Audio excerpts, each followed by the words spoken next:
Hello friends, welcome to தஷ்வீலம். நாம் இன்றைக்கி வெண்பொங்கல் எப்படி சிம்பிளாக செய்கிறதுன்னு பார்க்கலாங்க.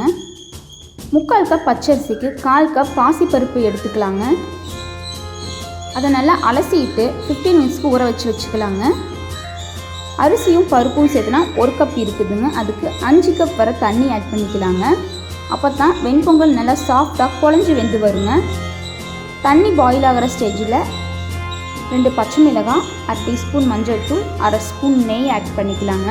மஞ்சள் தூள் வேண்டாட்டி ஸ்கிப் பண்ணிடலாங்க.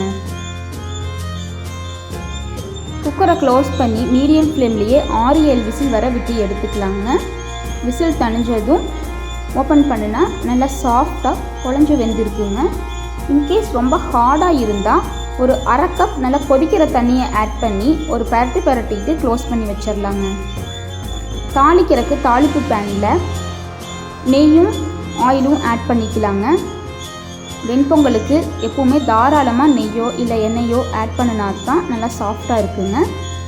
ஆயில் ஹீட் ஆனதும் சிம்மில் வச்சுட்டு 1 ஸ்பூன் மிளகு, 1 கையளவு முந்திரி, 1 டீஸ்பூன் சீரகம், காரத்துக்கு 1 பச்சை மிளகாய், கொஞ்சமாக கறிவேப்பிலை, 1 துண்டு இஞ்சியை துருவி ஆட் பண்ணியிருக்கிறேங்க.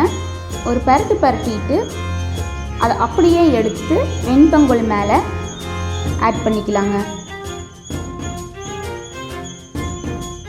தேவையான அளவு உப்பு ஆட் பண்ணி நல்லா கலக்கி விட்டு எடுத்தால் ரொம்ப சிம்பிளான வெண்பொங்கல் ரெடி. இதை சாம்பார் கூடையும் சட்னி கூடையும் வச்சு சாப்பிட்டா சூப்பராக இருக்குங்க.